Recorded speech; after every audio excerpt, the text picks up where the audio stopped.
Everyone, back for another edition of the Club and Sub podcast. We are on episode number 102, coming at you guys to break down this UFC 277 Pena versus Nunes rematch card. I will be taking over the hosting duties as John is out of commission this week, looking like a homeboy from one of the Narco episodes. Someone commented on the stream. It was phenomenal, absolutely phenomenal comment. So we actually have my guy, Tim filling in here. Appreciate him jumping on. We got my boy Lags as usual. As always, off the top, this podcast is brought to you guys by betonline.ag, one of the best books out there on the market for MMA. You got all of your regionals, pretty decent limits, pretty good props. So head over there and to betonline.ag, use promo code CLUBSUB. Let them know the boys sent you. Without further ado, I got to introduce the guest and give him a little bit of a shine here for coming in on short notice. Tim, thanks for doing it, bro. What do you think about the card? Thanks for having me, guys. I really I love this pod. I've been dying to do this with you guys. So yeah, this card's a good one. I can't wait to see the rematch in the main card. I just have a lot of thoughts on that fight and how the line is and all this stuff. So I'm interested to hear what you guys your takes on those as well. So how excited are you for this card? Yeah, dude, I think it's a fun one. A lot of interesting matchups for sure. I'm definitely going to be curious to hear both your guys' takes on the main event, as it seems to be, despite being not a closely lined fight. It seems like there's a lot of opinions all over the board. Lags, what do you think about the card as a whole, bro? I mean, it's not too bad of a pay-per-view, but I think I'm just looking at it, running through it now. It seems very, very top-loaded. I mean, I think the prelims are very, very porous, to be honest. You got a lot of low-level fights, just a lot of stuff you really want to pass, to be completely honest. But the main card should be great. For sure, man.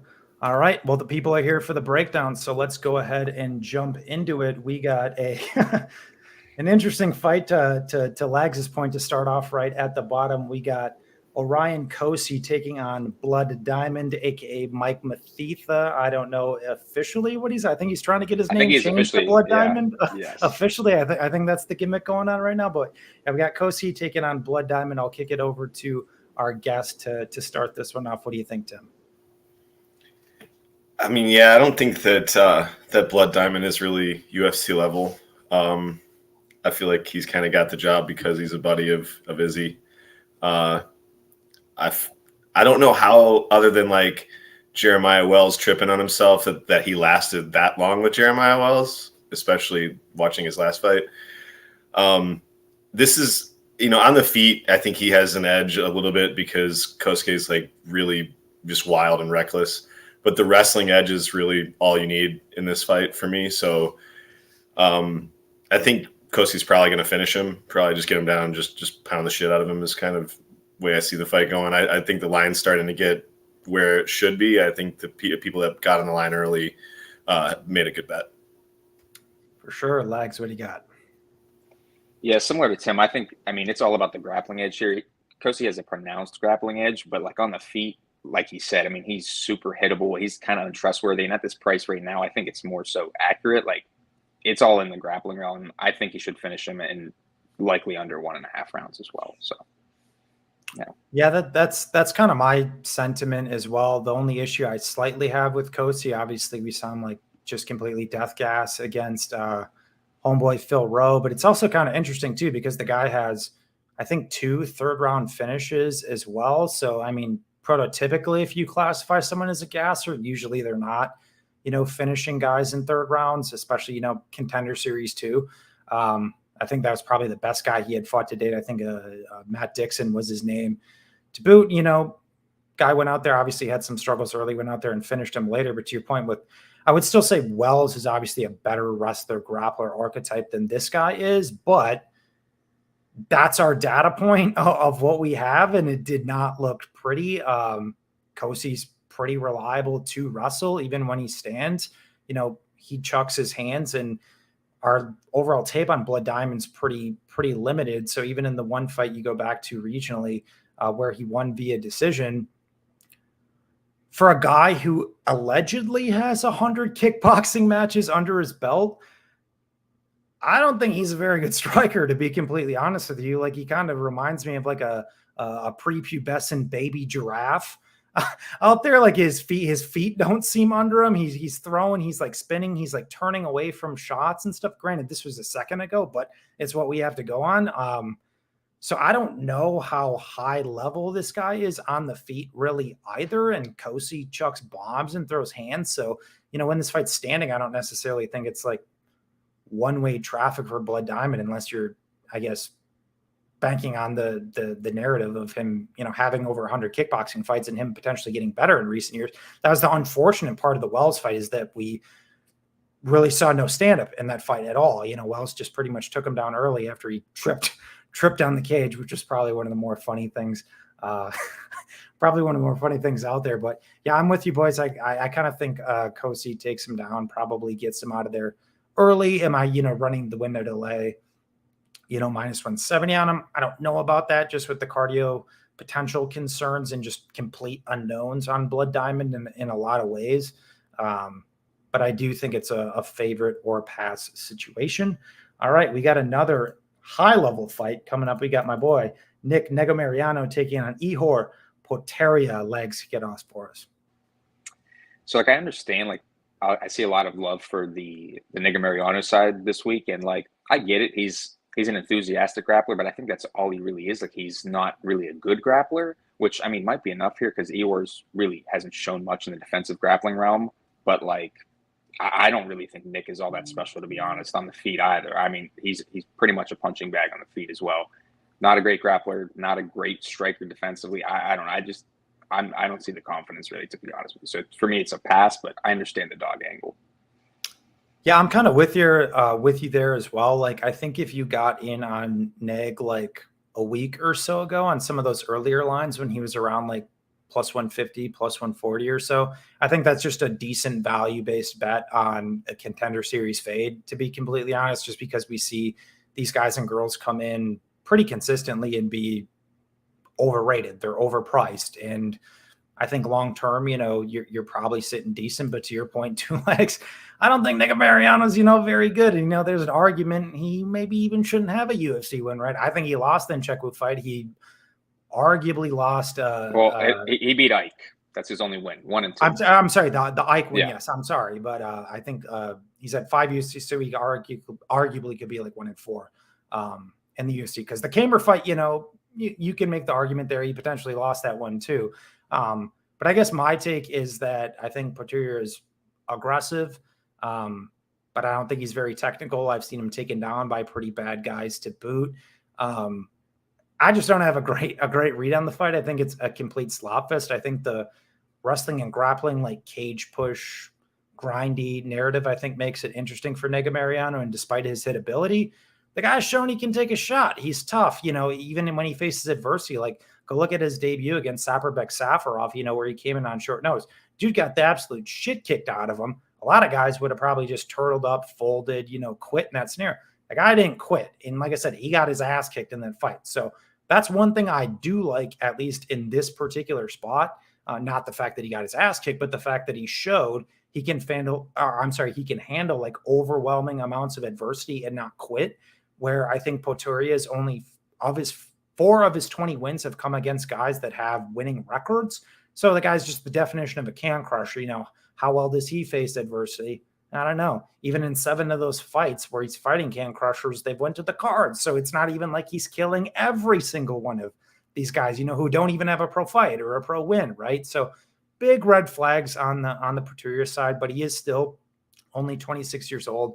I think he's training out of XC in the States now. So maybe expect some improvements. Obviously, he went on the Contender Series, beating undefeated 8-0 guy. So definitely nice to see, but I'm not, willing to throw out the fact that the guy's record is extremely padded. So I think you could have more grappling upside for Neg, probably close on the feet, probably edge, power, optics to Potaria. I think a pick makes sense, and that's kind of where the market's moved. So that's why I think if you got in, around that plus 140, plus 150 on Nego Mariano was more of a play into the numbers than, any sort of supreme degree of confidence on Neg. I think that was just a good small long-term value-based bet, but complete shit show nonetheless.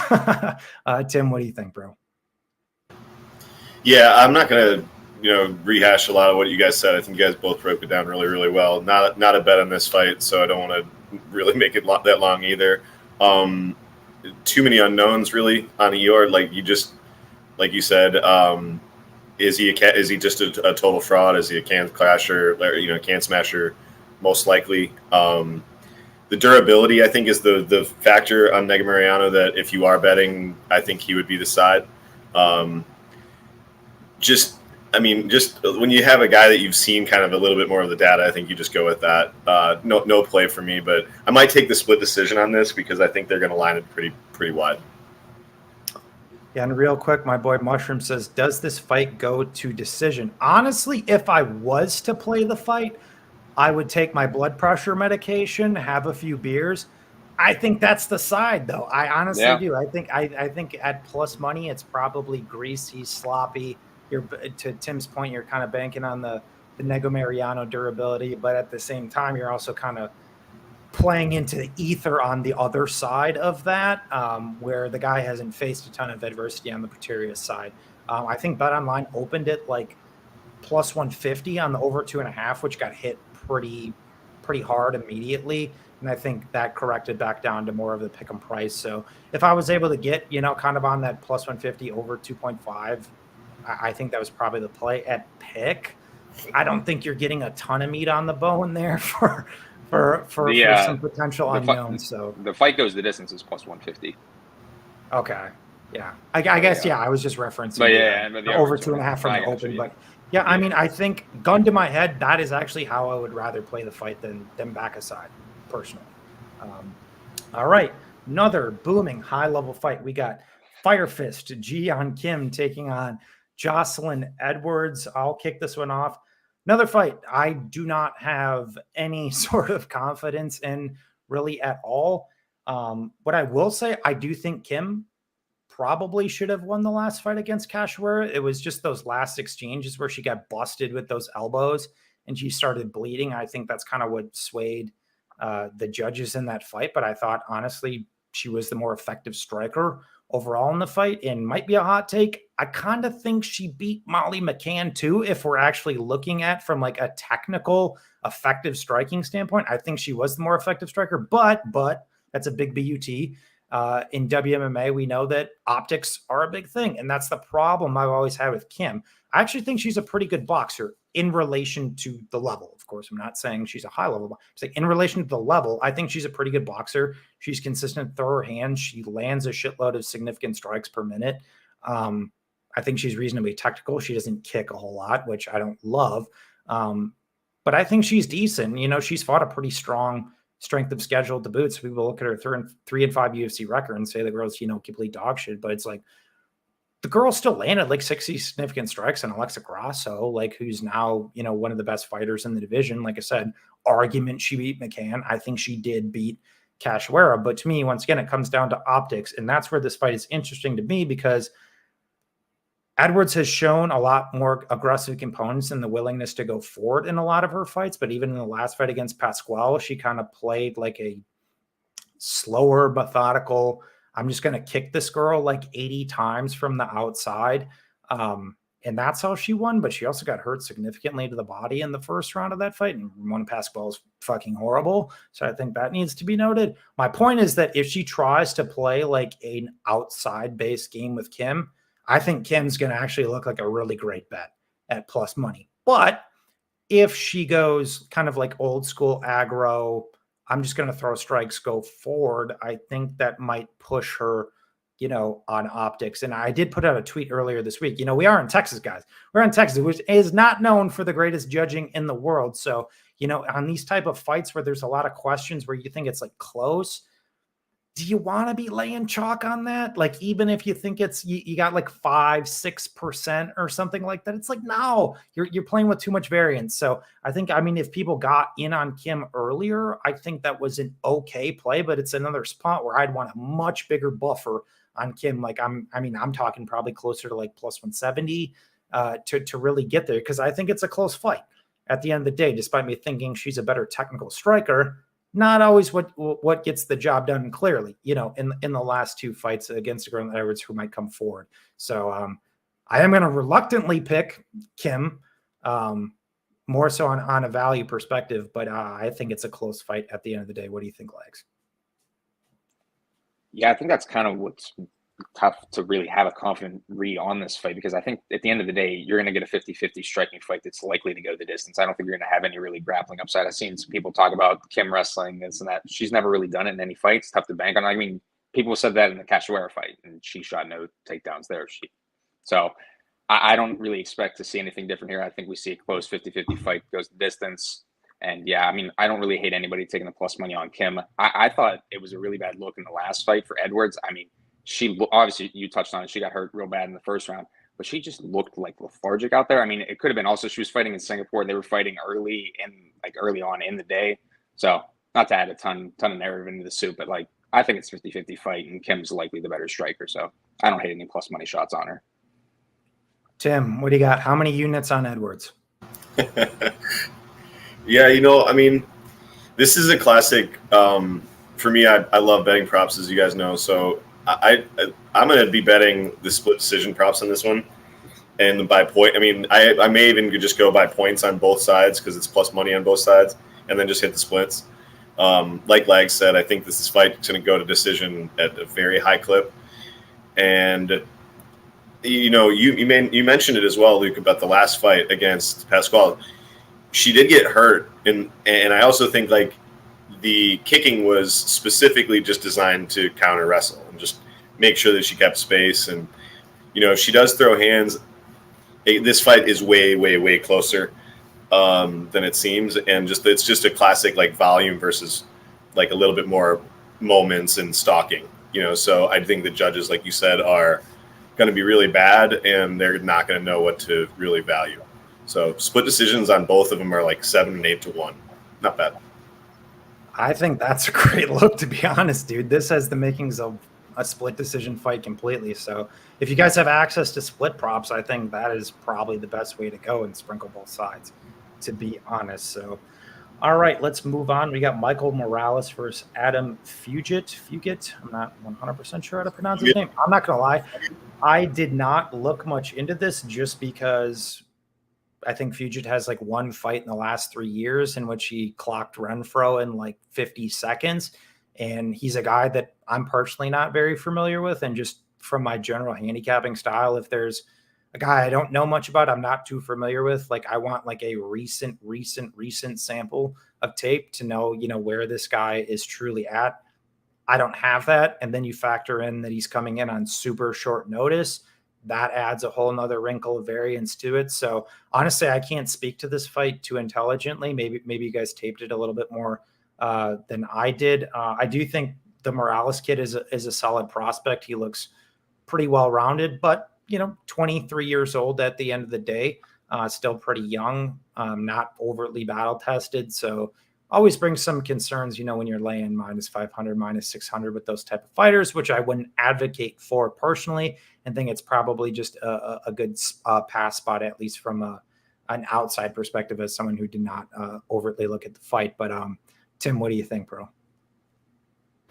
Yeah, I'm just pronouncing his name Fugit right now. I don't know if it works. Let's go with that. That works. That's all I can add to this fight. Like I think, like you said, I think Morales is a very good prospect. There's just not enough on the Fugit side. So realistically, it's kind of like one of those spots where, like you said, you should just pass or maybe play some type of prop where you think that somebody, that you think Morales will finish, because the money line's like not playable. Lags, what do you got? Not a ton to add for me, but Fugit does come from like somewhere. I'm trying to Fugit. I'm trying to we'll go with Fugit. He comes from a wrestling background, but I don't think he's great, to be honest with you. Like it's nothing super great, like not great control. He could potentially land a takedown on Morales. I don't really suspect anything on short notice, though. I think Morales should have this guy fairly handled, but I think this -500 line is fairly wide. I don't really see any value or any reason why anybody should be touching it. All right, that was a quick one. All right, we got Drakkar Klose taking on Rafa Garcia. Lags, what do you got? from a money line perspective, I kind of think it's about right. Like, I think Garcia could land takedowns in this spot, but I struggle to see him holding Jakar close down. Jakar's got solid get-ups, and on the feet, I value Close as a much better striker here, especially with the cardio dynamic as well, with Garcia slowing down later in the fight. So to me, this money line seems about right. And if I had any interest in playing this fight, I'd rather opt for the over 2.5 instead of the Jakar money line. Like, it's a better price for the over 2.5 person, because I think this fight goes the distance a good chunk. Yeah, I'm kind of right there with you too, dude. Like, the problem I've always had with Close is that he can fight close, for lack of a better term, right? But the thing with him, he's kind of like a Brad Tavares in a lot of ways, where he's a guy who wins close fights at a pretty decent clip because his optics are probably one of his best attributes. He's a guy who's going to go forward. He's going to throw a lot of strikes. He can wrestle and mix in takedowns. He's shown, obviously, to be competent in terms of the defensive wrestling and grappling. He's obviously been put in tricky spots in quite a few of them, actually. And I think Yagos mounted him. I think Bobby Green had some success. We saw Dariush backpack him, right? But my thing, at least from the submission perspective of this fight, if you can survive 4 minutes of Beneil Dariush on your back, your submission defense is elite. I mean, very few guys would survive 4 minutes with Beneil Dariush on their back. So that's one of the things I will give credit to Close for. But to your point, at least in relation to the matchup, like, if you told me that this was like full camp Garcia and the price was the same, I'd honestly probably have a little bit of interest, because the guy does come forward. He does throw hands. He does attempt takedowns. And Close can fight close, right? So I would have some more optimism there. But with a short notice nature against a guy who historically has poor cardio, we saw him slow down significantly in his debut against Hack Press, which was short notice as well, where he just got, piece for the latter 2 rounds. The Grutzmacher fight, he obviously slowed down significantly as well. Ronson, honestly, I think that fight was more of a product of Ronson going down to 155 and just looking like shit more than anything. Can't take too much away from Garcia because he looked good in the fight. But yeah, it's another fight. I think it's like close, pretty clear 29-28 type of decision. I think Hoffa's pretty live to win the first round potentially, but big step up in competition on short notice. I think, yeah, close decision over 2.5. Those are the looks for the fight, in my opinion. What do you think, Tim? Or Legs? Sorry. We'll have real quick. FanDuel actually just put up full props now for everything, so they actually have a fight goes the distance for this fight at -180, which I think is pretty good. I like it. I think you have the recency bias. I shouldn't say recency bias. I mean, it's still -180, so it's not like, you're paying some chalk for it. But I mean, the narrative that Close is some gigantic hitter, he went out there and beat the shit out of Brandon Jenkins, who's not a UFC caliber fighter. Prior to that, the guy's been an absolute decision machine throughout his career. And Hoffa Garcia, never been finished. Super tough Mexican dude. So I think you are onto something there, Legs. What do you think, Tim? Yeah, I agree with both you guys. I like Close by points here. I think that it might be a good live bet spot on him as well, as opposed to taking the money line. I think the money line is all right, but I think the live bet is going to be a better bet. I think that there's like, I don't do well with Rafa fights like normally. Like I've underrated him in the last couple of times that I've watched him, and I'm just, I don't want to bet against him very hard, because I just it's weird. Even in fights where he loses and like I have hack press or something like that against him, it's like, dude, I don't rate this guy I don't rate him well. So I do think Close is going to win the moments though, and I think that he will handle the defensive grappling well enough to win the fight in the decision pretty comfortably. Like you said, maybe you're 29-28 on 2 judges and like 30-27 on 1. Yeah, that's my thing. Like it's one. I think it's people who are betting like this. I could be categorically wrong about this, but this is just my take. I feel like this fight is what you would call like a trap by the number on Garcia, right? Because I think he has the tools to make this fight close. Like plus 170, plus 180, right? It's like, but does he have the cardio to go out there and out wrestle the guy for 15 minutes? Not trying to be that guy too, but that's kind of what I thought with Mach1 and Pierce last week. Like Mach1 was like plus 180, plus 185 when he opened, but it's like outside of the first round, Are you trying to trust Makwan to win you a decision? Like, I'd rather have the sub prop or round 1 sub prop. And we talked about that on the podcast too, that if you were to play Makwan, it would have been better to play round 1, inside the distance sub 1, that because that was his primary win equity, right? So I don't know. I think this obviously Garcia, I don't think he's finishing close personally, but yeah, I think it's kind of a trap by the number on Garcia where this fight could play closer. It looks like he has value, probably a delusion of value, but close wins a reasonably competitive fight at a decent clip. So yeah, I mean his I mean if you're on rough, I mean I would play the points. I mean he's like plus 400. Like I don't think he's subbing like you said. I don't think he's subbing or knocking out close, but you're then taking the plus 170 and getting plus 400. What's his split prop out of curiosity? I would assume it's like if it's plus 400, I would assume it's like plus 1500 or plus 1400 to 1600. If you're on the Garcia side, I would say 1, obviously play the decision, and 2, I wouldn't honestly hate sprinkling the split. Yep. Personally, but Legs, you got something or no?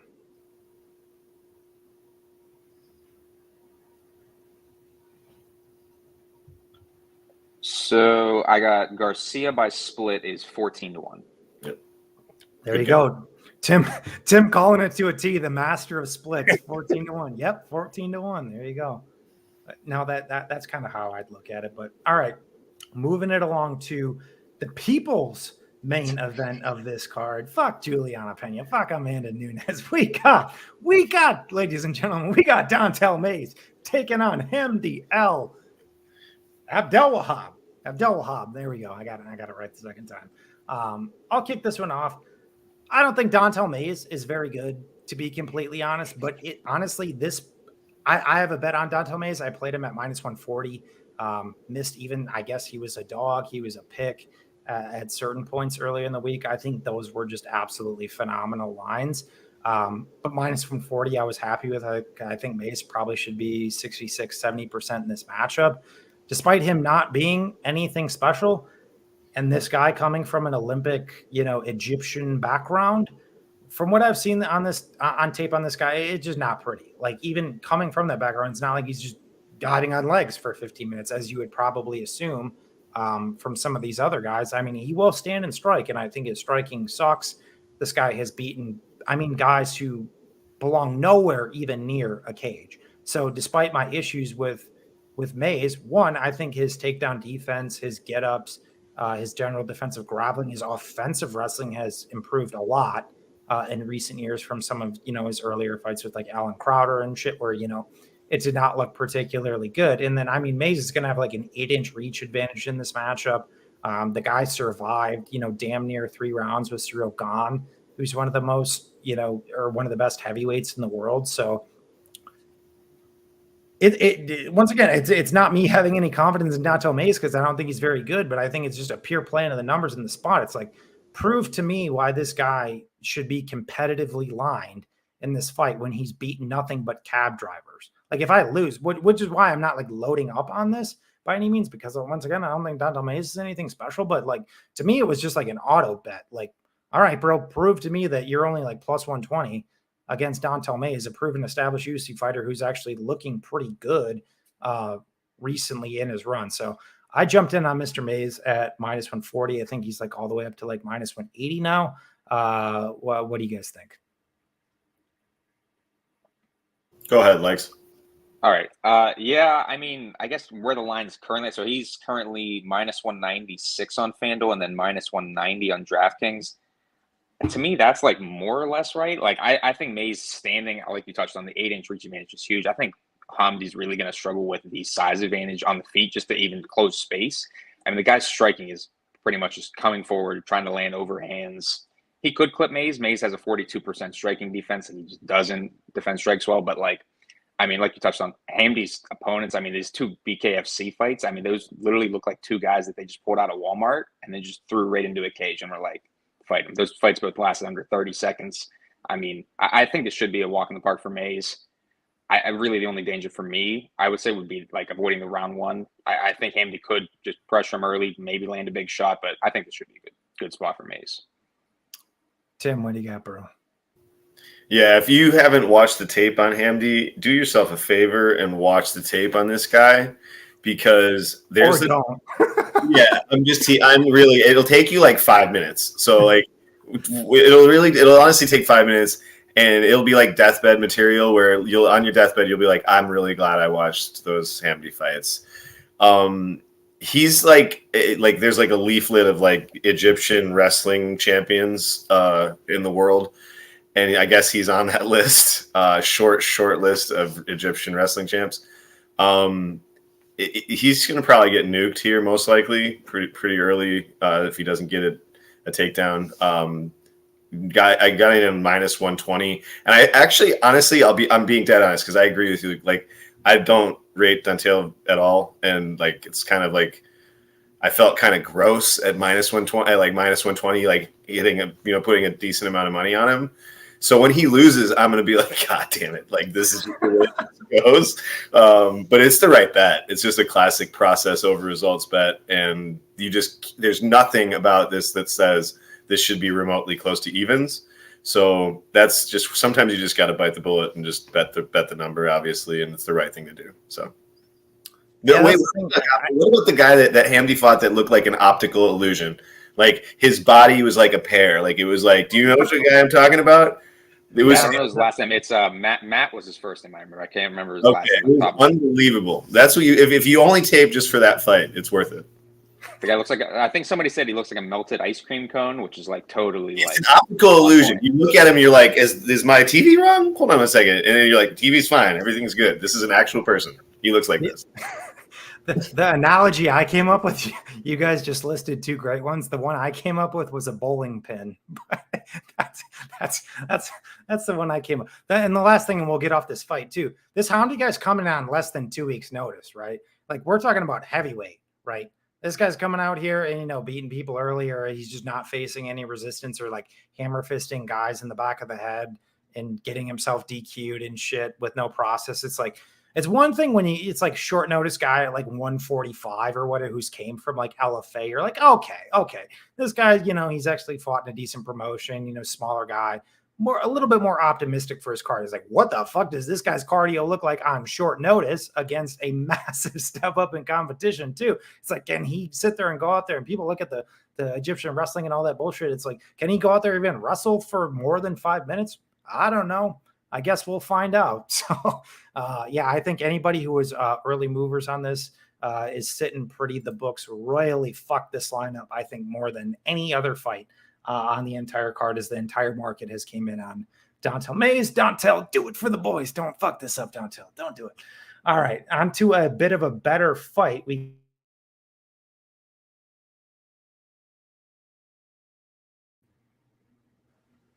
lose him. We got you. You back? Oh, you got me? Yeah, you cut out there. Missed you sorry. completely. Missed you completely. Yep, you're good. Oh, I was just saying, next fight, Drew Dober, Rafael Alves. Tim, you want to kick us off? Yeah, sure. I love betting Drew Dober. He's like one of my heroes. Drew Dober versus McKinney was one of my favorite fights to bet. This dude, I mean, if you don't know that he's got like the greatest chin from just looking at the guy, just take a picture. I mean, just look at the guy's picture. He's got a great chin, like literally great chin, and you can't knock him out. Like he's just durable as hell. So I think the matchup is good. I think that there might be some early, like, he's just a good fighter to handle the early onslaught of somebody that's just going to go full rabies in the first round. And I think that this fight, to me, it's just kind of like McKinney too, McKinney part 2, where you just get a guy that's extremely dangerous and is willing to throw everything at you in the first 5 to 7 minutes, and can beat you both ways too. He can be dangerous on the ground as well as striking. And I think that that's what he's going to try to do. And just, if he doesn't, and he plays it patiently, he's just going to get pieced up by Dober. So he kind of has to go after him. And I think Dober can survive that and then kind of get the kill either later in the first round or in the second round. Yeah, I'm kind of right there with you as well. I'm not a huge fan of Alves, but one thing, at least at this point, I'll give the guy credit for: incredibly dangerous, in both realms, explosive, fast, powerful. He can jump on guillotines, capitalize on opportunistic mistakes. We obviously know Drew Dober's been subbed in a ton of his losses. And even, in the last two fights, Mr. Dober's gotten hurt bad, against Brad Riddell and homeboy McKinney too. So I know his chin has held up historically. I'm not like predicting an Alves KO, but he's gotten hurt, right? And what we have seen from Drew Dober in recent years is that he's a lot more aggressive than he has been in the past. He's going to come out here and he's going to fucking throw hands. And as a result, he leaves himself liable at the same time. So, I'm not saying that Alves, is going to duplicate a flying knee that he did against Jacasey necessarily, but he's kind of one of those memey, type guys where if you just don't give him enough respect, he can catch you. He can catch you. And if he does catch you, maybe he doesn't put you fully out. But if he hurts Dober and he just jumps on his neck, I think he can fucking win this fight. And I think he can finish Drew Dober. But at the same time, Drew Dober, much more established, much more battle tested. Guys went out there and beat really solid competition over the years. I think he's much more technical when he wants to be. Even when he doesn't, guy's got a ridiculous amount of power in his hands. He's going to go out there, bite the mouthpiece, throw. And the thing with Alves is he doesn't really pose the historic wrestling threat that some past opponents that Dober has. So from like a minute winning perspective, Dober is going to be winning minutes, assuming this fight extends. I don't think this fight extends though. I think it's gonna be a complete car crash. Alves probably limited to early knockout potential, but with the pace that Dober pushes and brings now, he's gonna obviously put himself into that fire early. But if he does not get finished, he doesn't get knocked out, he doesn't get submitted, I think he takes over and I think he just puts it on Alves, whose cardio has not been good, extended in multiple fights now. And Dober's not a guy who's going to sit here and lay on you, lay off the pedal, pot shot you from that. No, he's going to go out there and get the fuck after you. So honestly, I'm really surprised about the under 2.5 sitting at like -160 in this fight. Once again, I know you have the Dober, durability thing, but in this matchup, that seems just crazy short to me. I think it's just a great concoction for violence. And even with saying that Alves, finish early, Dober could easily finish him early in the first round too. But I think even the more so finish equity for Dober also does come exponentially later in the fight. So instead of backing aside, I would much rather back violence. And I think it's a great look for this fight. Lags, did you touch on this one yet? Sorry, dude. I did not, but I won't add a ton because I'm also on the under as well. And you broke that down great. So I have 2 units on the under 2.5 as well, -155. Similar to what you said, at least in the first round, though, I think Alves kind of needs a sub. Like, he's going to need to hurt him and then jump on the sub. I don't think he's going to be able to knock out Drew Dober, even though he has been hurt. I mean, he's shown just a solid chin. I get it. I get he's been hurt so many times, so it's hard to trust it. But to me, I think Alves is going to need to jump on that neck early to get any type of success. And then the later this fight goes, Dober's just going to be able to put it on him. I mean, Alves is such a bad nail. 9 of his 10 losses have been inside the distance. I mean, the guy just, when it goes bad in a hurry. It just falls off a cliff. I think Dober KO round 2, round 3. I think that's a good combo to way to play it. The under 2.5. Fight doesn't go the distance. I like it a lot. The props on the round 2 and the round 2 compared to the round 2 KO is only like, it's plus 500 versus plus 600. And like you guys are saying on, like you just said, Lags, on Alves, like he gets subbed a ton too. I mean, like there's a possibility that he could also get clubbed and subbed in this fight. So when you're talking about, like, I've been burned so many times with betting props greedily like that, where you just go for the plus 600 versus the plus 500. And then when you take it into effect that the sub prop for Dober's plus 950, that like, if you do the round 2 and round 3, and then you hit up just very light, like round 2 sub is like it's like 30 to 1. And then round 3 is like 50 to 1. So, I mean, I would do that instead and just hit up the round 2, round 3 instead of the KO 2, 3. For sure. Just a real quick question. Kaiser goes, why do you guys choose to play under so often as opposed to the fight doesn't go the distance? At least me personally, I was looking at, for instance, like this under 2.5. They have the under 2.5 at -160, and then the fight doesn't go is -260. So to me, that's like price-wise, that's an absolute no-brainer. You should be playing the under 2.5. It's only 2.5 minutes for a whole $1. Yeah, and to piggyback off of Lags' point, I can't speak to anyone else, but just in terms of my process of when I go 2.5 or fight doesn't go, it's all about price difference. It really is, because we know statistically over a large sample size, only 4% of fights finish in the last 2.5 minutes. So if there's a certain scenario where you can get a better price implied than that 4%, there's obviously a few other things you need to take into consideration, but that should be the primary one, because that's what the big data point suggests.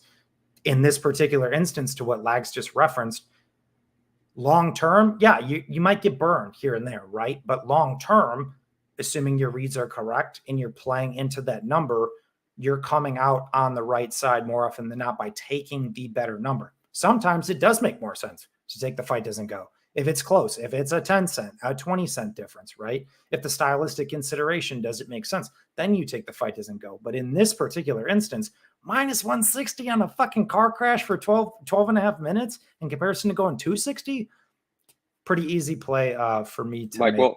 We'll touch on this. We'll touch on this one a little later, but like the Pavlovich Lewis, like the under 1.5 is minus 150, whereas the fight doesn't go the distance is minus 750, I think, which I think is insane, because I think most of the finishing equity is early to begin with anyways. Yep. So, all right. Yep. Quick club and sub methodology lesson there. But that's a great question, bro, because I've gotten that before, and it's tough. To me, it's all about price. All right, let's move on. We got our prelim headliner, assuming the card stays the same. We got Alex the Great White Mariano taking on Matt Semmelsberger. I like Mariano here as a dog. I don't feel great about it by any means, but he's a guy who's pretty consistent to push a pace, a guy who's going to win minutes consistently. He's outstruck the overwhelming majority of his opponents. I don't think he's a great athlete. He's a little bit rickety on the feet. You know, it's not pretty what he does, but what he does is effective, and he's a winner at the end of the day. I have some concerns with his defense. He has been, dinged a handful of times. The power edge has to go to Semmelsberger. I don't disagree with that, but I think you also have to contextualize the knockouts of Semmelsberger as well. He goes out and kills Jason Witt, who at this point we know has absolutely no chin and zero durability. He kills Martin Sano, who was only in the UFC by being the best buddy of Nick and Nate Diaz. So those two guys he's knocked out in the UFC. I'm not saying he doesn't have power. I'm not saying that. I'm just saying from at least this level, that's what he's shown from his power capabilities. Goes out there and gets pieced by, Chaos Williams. Reasonably competitive fight, but, just could not keep up on volume, could not keep up on technical acumen. He goes out there, even in the limited scenarios that the fight happened in his most recent one against Fletcher. Fletcher is a wrestler grappler by base primarily. And that fight was pretty competitive when it was standing, if not actually probably favored Fletcher when there was some gas. So I have some real concerns with Semmelsberger in distance exchanges against a guy who's going to push a consistent pace against him. So once again, have some concerns with Mariano getting knocked out, but I think Mariano is going to clearly win minutes. Semmelsberger obviously has shown some wrestling upside, but if you go back to his regional days, guy looks like shit on bottom. He's getting taken down by guys. He's getting controlled by guys. Even against Fletcher, he dropped the first round against Fletcher on bottom. He was eventually able to get on top in the latter rounds against Fletcher, but that was largely a product because Fletcher came in on short notice and gassed, right? He squeaked that fight by the ever so slightest of margins. So I keep hearing people say, at least in regards to this fight, well, Mariano is a black belt. He has grappling paths, but the guy doesn't wrestle. If he doesn't wrestle, he doesn't cover his price tag. It's like, why can't Alex Mariano go out there and outstrike this guy on the feet? He's beaten nothing but cans on the regional scene, knocked out two guys who have no durability. And what else have we seen him from him in extended distance exchanges? His debut against Carlton Minus, who's Alaska FC bomb. Like, I don't know. Like I said, I don't have any supreme degree of confidence in Mariano, but like I grabbed him like plus 140. Like, I don't know how you don't line this like a pick to, if not favor Mariano. Like the guy went out there and outstruck, significantly hurt a guy like Max Griffin, who's a proven established UFC level striker at this point. So I don't know. For me, it's more of a play into the numbers than a pure supreme degree of confidence on Mariano, just because Semmelsberger needs to prove to me he should be a 65% favorite over a guy like Mariano. So I think Mariano's a decent dog spot this week. Let me know if I'm crazy, Lags. I don't think you're crazy. I think this is one of the first two fights that I'm really just having a tough time you know, trying to pick a side really, because I sort of think this is more so 50-50, but I also do think that, like, in terms of optics, I think Semmelsberger, if this does go to 15 minutes, I think the power and just the ability to keep the fight standing, because I think in terms of the grappling, I think this, where the fight's going to, like, where it goes is all dictated on the Semmelsberger side. So to me, I just think the harder shots, the bigger shots are going to be coming from Semmelsberger. I don't trust, like you said, I don't trust really the durability of Mariano, but it's like, the guy's having competitive fights with much better guys, and Semmelsberger's competition is really not that great. I just don't have a great read on the fight in general. All right, Tim, what do you got, bro?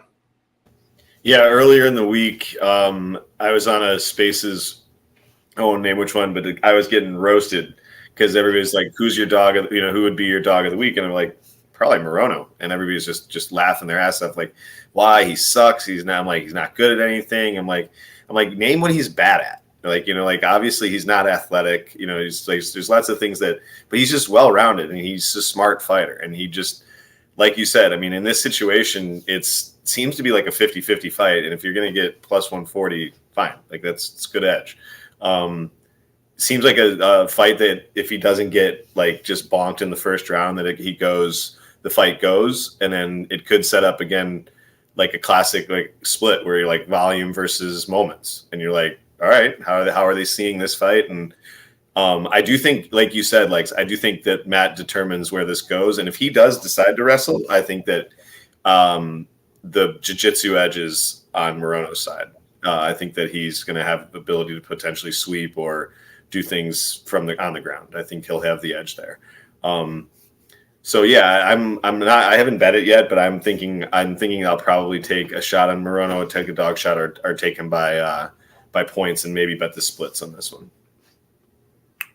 All right, that kicks off the prelims. We get into the meat on the bone, boys. We got Magomed Ankalaev taking on Anthony Smith. Want to kick it off for us, Tim?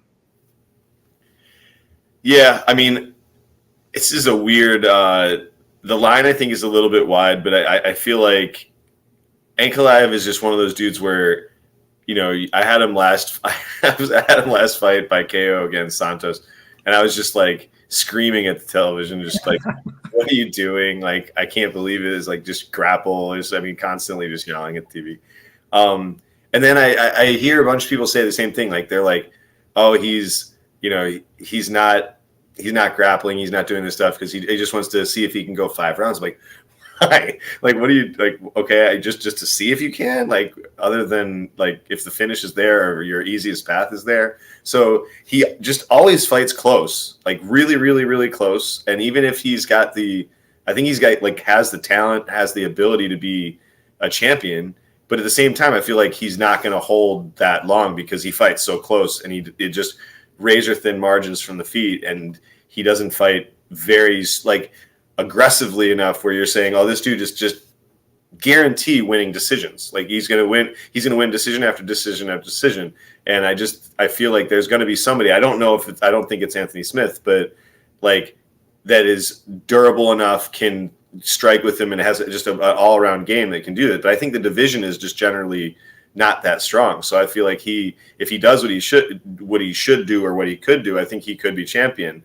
But at the same time, like I just said, the line is wide, and I feel like the margins with him are really thin a lot of times because he doesn't do that much. And I think that, when you're betting on him at these lines, it's just so dangerous. As well as you don't know, if you're hitting props, it's like you don't know, is he gonna go for the kill or is he just gonna fight for, just to go to the distance and know that he can do it. So it's kind of really hard to bet him. So I don't have any bets in this fight, but I don't hate anybody taking a dog shot on Anthony Smith and just looking at the numbers and taking a shot at it. But I don't have anything on this one. What do you guys think? Lags, take it away, bro. Yeah, I guess to piggyback off your point there about Ankalaev and the line, it's like at minus 600 with a guy that doesn't have a ton of volume and doesn't really shoot takedowns like proactively. He's not going to be shooting 10, 15 takedowns. It's like, how are you going to go out there and lay that number? Really, you kind of have, like you said, you have to kind of target a method of victory by decision, by KO, like that. And I don't know. Like, I think this is a good fight for him. Don't get me wrong. I think he should be a deserved favorite, but minus 600's interesting. I'm not super passionate about this play. Don't get me wrong, but like Ankalaev is minus 450 and finish only. markets, I think that's nuts. I think Anthony Smith no scorecards at plus 300 is interesting. So I agree with some of what you guys have said personally. I can't disagree with the fact that, the guy's not an output machine. He doesn't sit there and dive on legs for 15 minutes.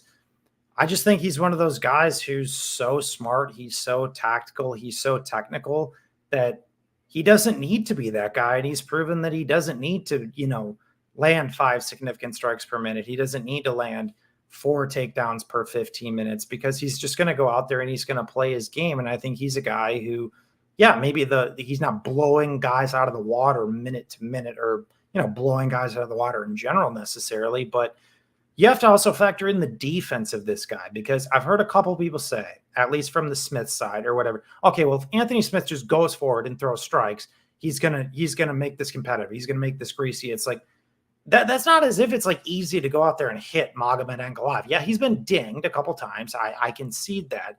But I mean, who's gotten off on extended exchanges against Magomed Ankalaev ever? I mean, outside of maybe Krylov early in the fight. But I mean, outside of that, pretty much nobody. I just think he's playing chess while other people are playing checkers is the best way I can describe it personally. I think the guy's the goods. I think he's going to be a champion in the very near future, but I understand the concerns with him from an analysis and a gambling perspective. Like, would I like higher output? Yes. Would I like a guy to go out there and wrestle a little bit more? Yes. But I do think there's a few interesting points to know with this fight too. Ankalaev is the first southpaw that Anthony Smith has fought since 2017. Obviously, Anthony Smith has been around for years, so I'm not saying he's never trained with southpaws, he's never fought southpaws. I'm not saying that at all, but he's going to get a bit of a different look where he ain't going to be able to sit there and get off on kicks or whatever. And he's going to be getting hit with check right hooks every single time he tries to come into the pocket. So I think it's easy to say, okay, Anthony Smith goes burr with his hands and throw strikes, he's just going to fuck up Ankalaev. It's like, I think you might be an rude awakening if that's the take. I think he's going to get countered to bits. On the counterpoint to that, if he decides to sit there and play a tactical game, he's going to get picked apart in that game. Anthony Smith, not a good wrestler. Is he taking out Magomed Ankalaev? Doubt it. When Anthony Smith gets taken down, he gets stuck there. Only stuffs takedowns at 48%. His control ratio against, horrible. Stuck there against Glover, stuck there against Teixeira. Like, listen, Smith could bonk him. I think he's fucked on minutes, though. I understand the argument, though, that a guy has more volume. It's reasonably hard. I disagree with the sense that he just throws volume, then he's going to hit this guy religiously. Disagree with that. I think he gets countered. If he plays slow, he gets picked apart. Ankalaev wrestles. It's the round. Anthony Smith is not getting up if Magomed Ankalaev shoots a takedown. So I think the line's honestly probably maybe even a bit short. I think Ankalaev wins this fight like 9 out of 10 times, to be honest with you. Just my take. Yeah, I guess what I will add there is I'm not advocating a ton on the money line perspective. I just think that in the no scorecards market, it's like, is Ankalaev really like a near 5-1 favorite to finish the fight? I hear that. Yeah, I do think the southpaw orthodox nature makes this interesting from an Ankalaev finish perspective. Yeah, I agree. I was just going to say the exact same thing. I was thinking points until you said the southpaw, and I think he's going to, as well as like, if you like you said for the other side, it's like, dude, Smith's not going to like try to win a tactical battle with him. Like, he has to know that he has to put his foot on the gas against him to win a fight, So I really, and he also feels disrespected. So I feel like if I had to lean aside in a prop, I would lean KO in this one. But again, I'm going to be killing myself if I lose 2 in a row on KO and he just plays it safe and stays from distance and pieces apart. Yeah. I just wanted to throw that out because I think it's an interesting note that opens up more sequences. Once again, the check hook, the body kick that Ankalaev throws. Fun fact, that was actually the last time Anthony Smith was finished standing was by Thiago Santos with a body kick. Just saying. Nonetheless, let's move on. We got 4 more fights to get through. We got Alessandre Pantoja taking on Alex Perez. I'll kick this one off. this is the fight outside of like the lower level fights where I'm like, yeah, no real strong opinion on. This is honestly the main like higher level fight on the card that I don't have really a great read on, just because benchmarking the career of Alex Perez is tough to me because his 6 wins in the UFC have all came over guys who are no longer in the UFC, right? Like obviously his more recent one came against Formiga, perennial top 10 guy. Can't take anything away from that win, but we do know Formiga's, kind of on the downfall a bit. He just, chopped him with calf kicks. But the thing with Pantoja is the guy's a fucking animal, right? He's not the most technical party in the world, but he's going to go out there. He's going to sling hands and do his thing. He's a black belt in jiu-jitsu, dangerous choke game. We obviously saw him get to the back of a guy and like Askar Askarov twice, in that fight. Like Pantoja is a motherfucker. He is a tough guy to fight. He's a tricky puzzle to solve. But I do think an interesting component of this fight is the wrestling, though. Like Perez is a pretty good wrestler. In the last 2 guys that have taken wrestle-heavy game plans against Pantoja, in Askarov and Dustin Ortiz back in the day, they both beat him, right? And in high volume, I'm going to shoot over 10 takedown type affairs. They've given him some trouble. We have seen Pantoja slow a little bit under those types of paces as well. So if Perez can not put himself in a guillotine like he did in the last fight, which is obviously the most prevalent thing in people's minds, and stay defensively responsible, I do think he has that like wrestling game where, am I saying he's going to like flatten Pantoja to the mat for 8 minutes or something? No, Pantoja's get up game and transition chokes is actually pretty good. But in terms of like making this fight competitive and potentially winning minutes, the minute winning equity comes from Perez on the ground. I don't think many people will disagree with me on that. And I think on the feet, I think Perez is actually reasonably technical. He's a decent striker. Once again, the problem I have is outside of benchmarking the career of Perez, how does he deal with the power of Pantoja? I don't know. How does he deal with aggressive submission defense against a guy like Pantoja? I don't know. Like I said, we have the Figueiredo fight or whatever, but he put himself into that guillotine. So I'm not willing to say that Perez is a bad defensive grappler because of that. I think he just made a poor decision. How often have we seen the guy get like submitted on bottom? Not very much. He's gotten guillotined 3 times from top position, which is the concern. But am I willing to say he's like a horrible defensive grappler? I'm not really willing to say that yet personally. And the guy's got good cardio. Like I said, he's a technical striker against, more of a brawling based archetype. So I do think there are aspects of Perez's game that can close the margins here. But coming off a 2-year layoff, multiple injuries, like 6 straight fight cancellations, he missed weight, in one of them. It's kind of, what Perez, are we getting? And if he does beat Pantoja, it's going to be his biggest win to date by margin, right? So I think for those reasons, you have to favor Pantoja, but Pantoja gets hit a lot too. And once again, Pantoja's been beat with wrestling heavy game plans. So I don't necessarily think it's this wash for Pantoja that people are necessarily anticipating. I do think Perez could be live in this spot, but a ton of questions for me. What do you think, Legs? Yeah, I think to add on to that as well, at least for me, I like the Pantoja side at least as well because he has all of the finishing upside as well, at least in my opinion. Like I think if you're looking to take Perez, I think Perez by points at like plus 200-ish range. I think that's really the way you would approach it. I think it was funny. Perez ain't subbing him. Perez ain't subbing him. I think it was funny. I was listening to Clinton and Locke talking about it, and I think they used the perfect word to describe it. And Pantoja is everybody's like reliable. He's just a guy that's just going to fight for your dollar. He's going to come hard. He's going to throw heavy. He's got good submission skills as well. He's got decent, serviceable cardio. And I think that's kind of what people are banking on here. But like to what you said, I think this is a somewhat of a competitive fight on the feet. And I think in the wrestling component, it's interesting as well. To me, Pantoja, like the finishing ability is just what puts it over the top. So to me, I have slight edge Pantoja, but no supreme degree of confidence. Tim, what do you got, bro? Yeah, I would be leaning the Pantoja side as well. I think where the line's at now, it's kind of like it's getting to the point where if it keeps going up, I would understand the Perez side. I agree with Lags. If you're on Perez, I would go split and by points. Yeah, Pantoja's the dog that you want in a fight. I mean, like, he just is. The dude's going to bring it, and he's dangerous everywhere. I do think I do keep thinking that he's going to sub him. I like to just think that the path just is so there consistently with not only when you see like a certain fighter that just continually puts their neck in positions and goes for, when they go for takedowns, they just continually put their head in the same spot. And, smart fighters just track it and they watch it and they see it and they're like, I'm waiting for my opportunity. And then they take it. And I think that is Pantoja to a T. So I think that he's going to have an opportunity for that. And I think that he will eventually get him. I don't even I think he could bonk him first before it happens too. I think he could, get a panic shot and then lock it in too. But yeah, I like the Pantoja side. I like the inside the distance and sub props for him.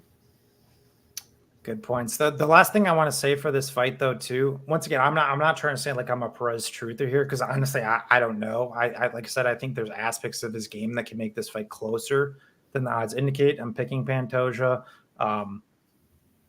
But at least when people talk about the durability, like I know people look at on the rap sheet that he got finished by Joseph Benavidez, but actually the catalyst to that finish was a headbutt.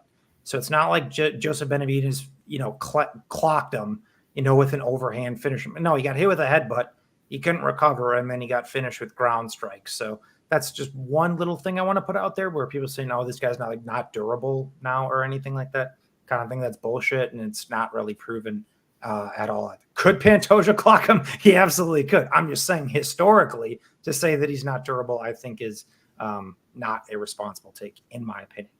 All right, here we go. We got some leather going to be chucked in this one, or maybe not a lot of leather until there is leather chucked. Well, we got Derek Lewis taking on Sergey Pavlovich. Tim, what do you got, bro? Yeah, I mean, I don't understand. Like, I get 50-50 should be, this fight should be 50-50. Like, I don't really understand it anything other than that. I think both guys are super dangerous. Obviously, Pavlovich is younger and he's bigger. It's just tough to go hard. Like with who is he really killed in these fights, and his competition just seems to be really low level. So I mean, I could see either guy just knocking the other guy out in the first round, or I could see this being just the ugliest of ugly in the second round and third round, where they just stare at each other and they're tired and they're breathing and they gave everything they could and shot both their loads in the first round. So I would say I would be leaning Derek Lewis at this point at where the line's at, but I'm not. I mean, I'd just play him, play his KO props and play his points props. I think he's like plus 900 or something like that, or plus 800 by points. I mean, he's 4-0 but in decisions, and why not, right? I guess I'd be leaning that side. There's no real strong lean. I just think the fight should be 50-50. Yeah, that's kind of where I'm at as well. I've pretty much seen nothing but Pavlovich loved it. I don't think I've seen one person bet Derek Lewis this week, which I think is kind of interesting. Yeah, dude, I'm right there with you, Tim. I think it's pretty much the definition of a 50-50 fight, but it's one of those heavyweight fights where obviously it could very well not look 50-50, but it could obviously not look 50-50 the other way too, which is why it is 50-50, right? It's one of those type of spots where I've also heard a couple of people saying that Pavlovich is high output. It's have you watched some of his regional fights though? This guy's pretty patient. He's not necessarily a guy who's going to go out there and just put it on guys. Yeah, the guy has nuclear power. There's no doubt about that. The guy's massive. It has an 80-something inch reach, physical specimen built in a lab on every single European supplement, out there on the market. But to say he's this output machine, I don't really agree with that, because I've heard, that being, some of the take of, oh, Derek Lewis doesn't throw strikes. It's this guy doesn't, really go out there and get after people necessarily either. I think it's one of those spots where going into it, I'm I think the under 1.5 is just an excellent look here. Obviously, both nuclear option, both poor defensive tendencies, but I think there's also going to be a lot of staring in this fight too. It's just kind of that bomb could happen at any time. It could happen in the first minute. It could happen in the 14th minute. I would not be shocked if this fight extended potentially. over the 1.5. I wouldn't, just based on how both guys fight. To Tim's point, though, from a betting perspective, now that Pavlovich had started to take money, I am picking Pavlovich just because I think he's a bit quicker. But Derek Lewis counted out pretty consistently throughout his entire career. He's not a guy who needs to win minutes. You cannot look at Derek Lewis through any sort of conventional wisdom of your handicapping of any other fighter ever. You can't. The guy wins. The guy wins 70% of his UFC fights at the end of the day. Not very technical, doesn't shoot takedowns, not great cardio, not great defensive wrestling. The guy is the nuclear option. He can do it at any time. And the best win for Sergey Pavlovich is an aged Shamil Abdurrahimov. Like, I don't know. I know Derek Lewis is 37. People have also taken like the age thing. 37 is not old for heavyweight, ladies and gents. Like it's not. Arlovsky out here winning fights in his 40s. We got Alexei Oleinik out here winning fights in his 40s. Like 37 ain't really old for heavyweight. It's more so just Derek Lewis. He kind of faces adversity and he can fold, right? Ultimately, my point is I don't know where the confidence is on this fight. Who's really betting a money line on this fight? Like if you told me one guy was like plus 150, I'd be like, fuck it. I mean, just a pure play on the numbers. I'll go with it. But like plus 110, pick them, even favorite. Like I don't really understand how you quantify an edge there in this type of fight. That's just my opinion. Hopefully Lags doesn't have 5 units on Derek Lewis here. and I sound like an asshole. That's just my opinion. Like I think it's a clear pass spot. What do you think, Lags? So I think it's very much of like, what have you done for me lately in terms of the money line perspective? Because like everybody kind of see, call it whatever you want to call it. Some people thought he quit against Ty. It just wasn't a great look, like how he just went out like that. To me, I love violence early. I think the under 1.5 minus 150, I have 1.5 units on that. I think these boys are going to chuck leather. And all we've seen really from the Pavlovich side, I mean, 16 of his fights and 13 of those have ended by knockout inside the first round. I mean, there's really nothing to show that. I mean, like people that are really going on the money line side, like now you touched on going out the minus 140, doesn't really make a lot of sense. Cause like, what are you drawing that from? Like, I know he went 5 rounds in the regional scene, but if you actually watch that fight, like the pace of that fight, there were no strikes thrown in the fight, which I mean, sure that could happen here, but I mean, are you banking on that? I wouldn't. I think these guys are going to throw down. And I think, like you touched on, these guys have poor defensive tendencies. I think somebody gets clocked, and I think it's likely pretty early, but there could see some, early pause a little bit before it gets started. I think that's the way I'd go too. Like I said, I have my Eddie Bravo tinfoil hat take where like nothing happens for 7.5 minutes. But no, I do think someone gets nuked in the 7.5 minutes. So I think that cashes for you, Legs. We're going for 3 straight Derek Lewis under 1.5s.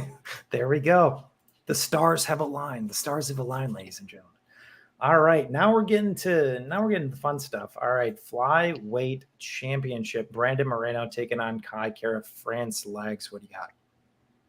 Yeah, from a money line, I think it is about right because I think that for 5-round nature, I think the cardio, the pace, the grappling, the volume of Brandon Moreno is really what gets it done over the course of 5 rounds here. So to me, I played the round 4-5 decision prop. It's sitting plus 105 on FanDuel. I have a unit on that. I think this fight gets extended late a good portion of the time, and I think Moreno wins a decent amount of the time. Like to me, Kai's win equity in terms of like winning rounds, I think the first 2 rounds at most he can win. Like I don't see him winning round 3, 4, 5 or being all that competitive late down the stretch. Yeah, that's why I really wish I didn't move to Vegas because I got no more FanDuel, no more plays. I got no more. I think that 4-5 decision is a pretty good look. What I will say, at least in relation to Kai, though, I do think, he can make these rounds competitive. I do think even in the first fight, obviously he took the first. I think even after that, obviously, Moreno kind of started to walk him down, put it on him. But I think Kai's made some evolutions. He's gotten a bit better, but that's always the problem I've had with Kai is that he's a guy who often does accept the back foot.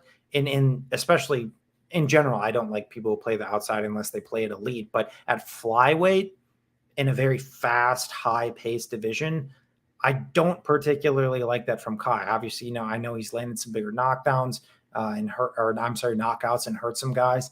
I do think he can hurt Moreno. Obviously, Moreno got dropped 3 times in his last fight with Fugit, but obviously Fugit, the biggest hitter in the division. But Moreno is, not a defensive striking savant. So, if rounds are competitive, I think Kai could hurt him. But it's interesting if you go back to the first fight too, because we saw zero wrestling. We saw zero grappling, right? No guy shot any takedown in that fight. And when I went back and watched and, just kind of analyzed both guys' careers, it's like, if there is wrestling, if there is grappling, if there is upside in that realm, it's coming from Moreno though, right? And we didn't see that in the first fight, and he still cleanly beat him, right? So I think that's another way that Moreno can potentially win this fight. So it's actually one of those situations where I think it's kind of a favorite or pass spot, especially with Kai. He's never been in the championship rounds before. However, my angle and how I'm looking to go about it, I'm looking to live bet Moreno because I think Kai can make this competitive early or close rounds. And I think you could see Moreno drop to, maybe minus 150 or something at one point. And I think I can get a better number on him live and then kind of play into the unknowns with Kai in the latter round. So that's how I'm going about it personally and looking to a live bet Moreno. What do you think, Tim? Yeah, I love the live bet on him as well. I think Moreno is the side that, like you said, if this fight, obviously the sequels are not, they're rarely like the first fight. But at the same time, knowing the fact that he didn't grapple at all in the last fight, which is, if you had a path and you were his coach, you would say this is your easiest path. He just has it in his back pocket. And I feel like, Magic MMA said this on his pod with Andrew today. I remember saying the exact same thing after the fight, and people were giving me shit because they were saying, "Oh, you're just a sore loser on Asker."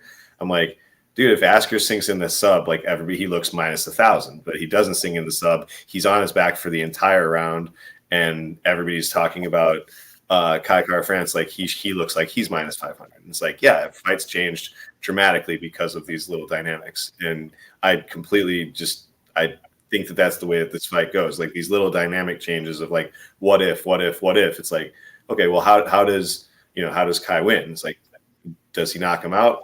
Probably not. Like, this guy is shown to be extremely, extremely durable. Can he win a decision? If he does, it's very, very, very close, like razor close.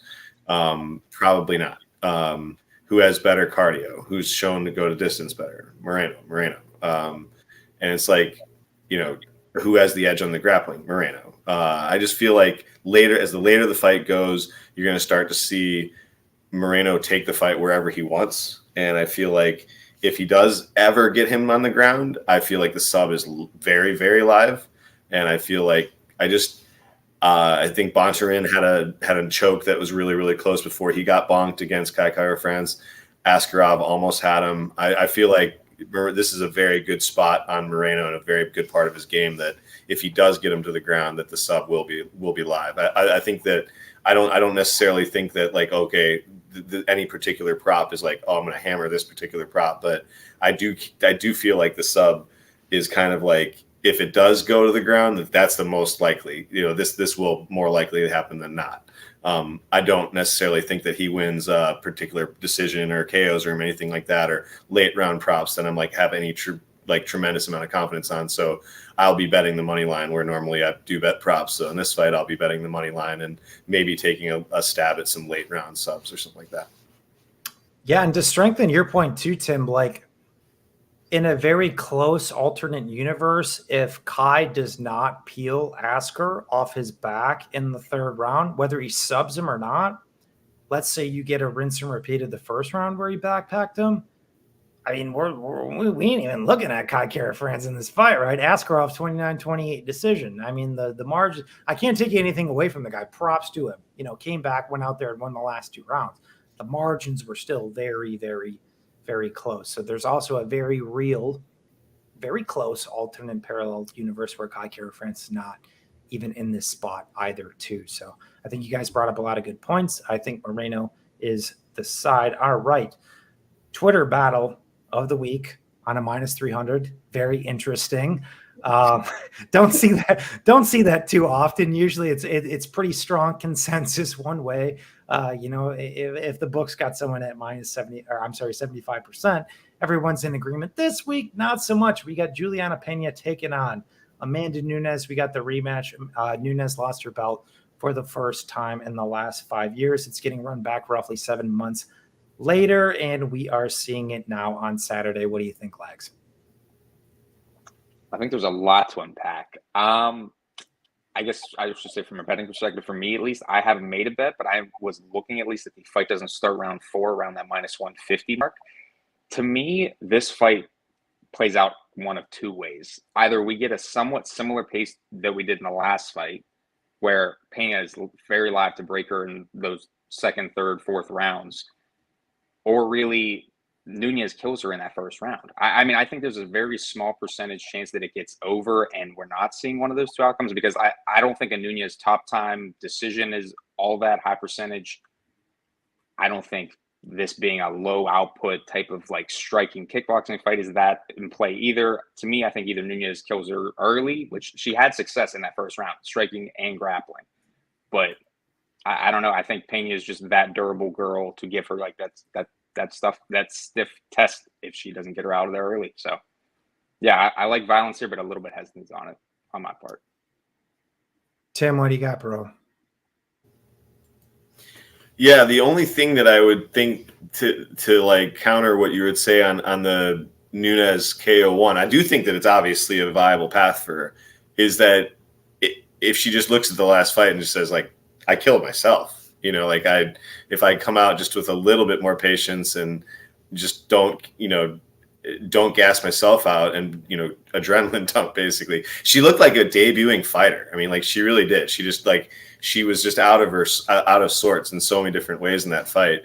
And I don't, it's really weird. Like, I'm not trying to pretend like the fight didn't happen, because clearly she got her ass kicked. Just the scenario of the whole thing. Like, if you told me like 10 years down the line that there's a Netflix series on the fact that Nunes sold bet $1 million against herself in this fight to get subbed, I'd be like, yeah, I totally buy this. This is totally within the realm of possibility. Like, and I just think like this fight is going to be, this is one of those situations in sports where, not just MMA and just sports in general, where I will bet on a past champion to like redeem themselves in the next opportunity in a rematch, or just like the doubting the champion in a line where this line would be just completely different. And I feel like there's a lot of doubt on Nunes, and I just feel like I love betting on champions in this situation when there's just a ton of doubt and them coming out to have the challenge response and just to prove everybody wrong and to stick their middle fingers up in the air to basically go, yeah, who the fuck do you think I am? Like, I'm the GOAT. And I think that's definitely possible for her here. I do think as the fight gets going, if that the weakness that was always there that people forgot about the last fight is her cardio. So it just depends on how she chooses to fight. I could see her fight. I really can see her fight very, conservatively, and just say I could conservatively kick your ass for 3 of these 5 rounds and do what I need to do and stay away from you and not give you a reckless, defensively irresponsible look. And I think she could beat her that way too. So, I mean, she did that against Valentina. Like, I'm not saying that's the way that she likes to fight, but I just feel like she could overcorrect and fight that way too. But I kind of do feel like Lags, like you're right. I kind of feel like she will try to prove everybody wrong and have that challenge response and say like, no, I'm in better shape. I'm ready to kill her. I'm not injured, and I'm just gonna fuck her up now. But yeah, what do you think? Yeah, real quick before Luke, real quick. That's the only thing I would add on to that, is just because I think if she does take that more of a patient approach, she's going to only like put herself in more danger to do that. Like, I don't think she has the gas to keep a Pena's going to be in her face the entire time. So I could spend like 20 minutes talking about this fight, and I'm just going to hit on my main general points of it. The first point, nobody can dispute the fact that Amanda Nunes covers Juliana Pena in every single statistical category that there is in MMA. That everybody 8-9 months ago said this girl was the second coming of Christ. Nobody's ever going to touch her. And so this is just my thing. From a gambling and betting perspective, or even just a sentiment perspective, it's really interesting to me how people are willing to just jump ship on somebody so soon. And this is like an excellent example of that, because we're not talking about, some middling of the road, fighter in the UFC who's had, 6-7 UFC fights. You're like, all right, maybe I don't know what to make about this guy or girl. And this Amanda Nunes, like I said, my opinion aside, this was the sentiment of every single other person on the planet, that this girl is the best fighter that has ever graced the planet. In 7 months from now, people are sitting there talking like that Juliana Pena is the second coming of Christ at the same time. Once again, I'm probably going to spend 20 minutes on. I'm not. I'm going to keep it as convinced. That's okay. You're good, Luke. And she was minus 1,000 in the first fight. Here's my thing. If people want to bet Pena, I understand. I understand the rationale. I understand the narrative. I taped the fight just like you did. I understand. I understand why. But here's my thing. I'm hearing people talk about Juliana Pena in this spot in relation to Nunes at the number, like Juliana Pena should be favored, right? So if you think that Amanda Nunes has one round of cardio, who's got a foot out the door, she's got a baby, she left ETT, she's now training at some arbitrary gym. If this girl's just done, she doesn't care, she has no motivation anymore, and that's your honest, rational take, well, put some balls behind your bet. What's this half unit stuff on Juliana Pena, bro? Because how people are talking about this fight, Juliana Pena should be favored, right? All right, so you should have 3, 4, 5 units on the girl, right? If that's your take. Once again, I'm not saying that is the wrong take or that can't be your take. But if that is your take, well, back it with your fucking opinion and your money. Put some fucking units on it. Put some stones behind it. What I see is people who have that opinion, there's clearly something going on in the head of why you would only lay half unit or a unit on Pena at plus 250, but you just laid all that stuff out. Well, why is that? Well, because there's obviously something in the back of your head that's telling you that maybe this doesn't go all that well. And so I'm only going to lay a unit on it, but I look awesome because I laid a unit and I, did this, all this thing. I made the sharp play on the big dog. And I'm said that it's like, I'm sorry, that doesn't make any sense to me. If you're going to have that take, that Nunes sucks, her cardio's no good, despite the fact that she's won 4 or 5, fights over the course of 25 minutes in her entire career, where Juliana Pena has never seen a championship round. All right, we'll see. Am I saying that Amanda Nunes is a cardio king? Never claimed that. All I'm saying is she's proven she can win fights over the course of 5 minutes, over 25 minutes over the course of her career. And even when she's gotten tired, it's not in the scenario where the girl has went out there and death gassed. That's the big thing for me. Has she gotten tired? Yeah, she's gotten a little bit tired. Has she cardio dumped like she did once in her entire 15-fight pro career? No, that's the only time that's ever happened. So we're just completely willing to jump ship, throw out a 15-fight pro career, throw out a 5-year title reign, and say that the girl's done. I mean, maybe it is the case. I'm not saying it's not. Maybe it is the case, but I think we're going to see Amanda Nunes make some adjustments here. I don't think she took the first fight properly. I don't think she trained properly. I think she got too complacent. I don't think she gave Juliana Pena the respect she deserved. And as a result, she got her ass beat. But at the end of the day, once again, we're not talking about like a middling level fighter or something. We're talking about a high level, elite level fighter. So to sit there and say that, she can't change her mindset, she can't, make these adjustments or do anything, I think that's fucking nonsense. I think that's bullshit, to be completely honest. And I think this fight does extend, actually, and I think we see Nunes win in later rounds. Hot prediction from me. So we'll see. Do I have a large bet on Nunes? Do I have a bet on Nunes right now in general?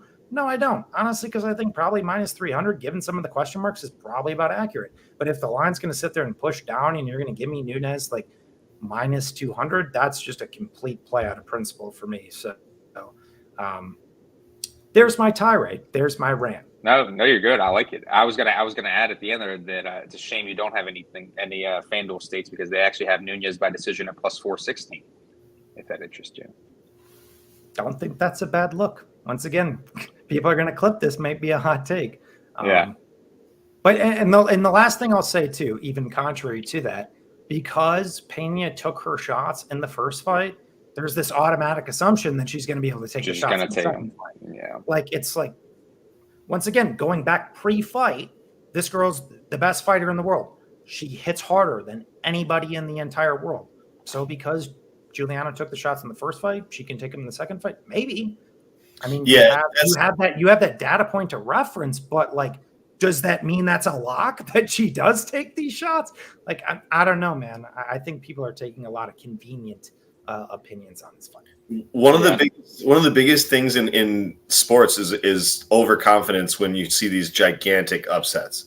And I just, like you said, like, just how easy was it for her to just overlook Juliana Pena and just say, I'm legit better than this chick in every single way, not train hard, and take the Buster Douglas approach for Mike Tyson. You know, it happens in every single sport. It happens all the time. Like, and this is that, you know, buy low spot to get the same, you know, and I love what you said about if you have such a huge confident take on Pena, like, and you're putting a half a unit on it, it's like, I mean, totally 100%. Like, I totally agree. If you're on the plant the flag side of, you know, of that island, like, you gotta put a little bit of juice on that. You gotta put a little bit of money, you know, back where your opinion is at. But yeah, I 100% agree. Yeah, because I would say real quick, it's because all at the end of the day, it's all about the perceived edge. So if you think that this is like, to most people, like you said, people are thinking it's closer to a pick of maybe, 65 Nunez, then how do you not have a ton more money? You're getting plus 240, plus 250. I mean, her inside the distance numbers, solid as well, if you think that's the case as well. So, yeah. Yeah, like I said, that's the last thing I'll finish up. But once again, if you like Pena, I don't hate you. I'm just giving my opinion. If you like Pena, that's your opinion. That's fine. But if you're going to take all these different narratives, everything we've seen in the first fight, that's fine. Well, the takes I've just heard is that this fight's either Pick'em or favors Pena. Well, then put some weight behind it, bro. Put some weight behind it. Because if you're throwing these little half unit shots, what that tells me is you're actually not very confident in your read. And there's a reason why you're not. So put some weight behind it if you're going to do Pena, in my opinion. All right, guys, thank you for hanging out. We actually went an hour and a half. I was kind of surprised. Probably extended that myself because you're good. I went on my tangent. But yeah, made it an hour and a half. Want to give a shout out to my boy Tim jumping on short notice for stepping in. And I want to leave the people with any words on your way out, bro.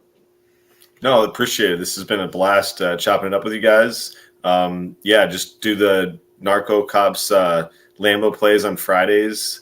It's my favorite show, just to hammer some plus 300 and greater prop lines, and do spaces with Sean and Tajik on Wednesdays and Saturdays. And yeah, I just love chopping it up with you guys and trying to get some edges on these lines. For sure. Thanks for coming on, Tim. Yeah, Danny, Lags, any words you want to leave with the people? War Moreno. And yeah, I'm just hoping for a good main event. I'm hoping it's not a snoozer. Hoping to make or no injuries. Right. Or no injuries. We got 2 in a row. Hoping for not 3 in a row here. So. All right. Thanks for hanging out, guys. Obviously, at the end, BetOnline AG, best book out there on the market. We are on our 102nd episode of doing this. So if you could drop a like, subscribe, help out the boys, providing these breakdowns for you and giving you guys some solid plays every single week, we would greatly appreciate it. We will be back next week, I think, for UFC Vegas 59, if I'm correct, headlined by Jamal Hill and Thiago Santos. So thanks for hanging out, guys. We will be back once again next week.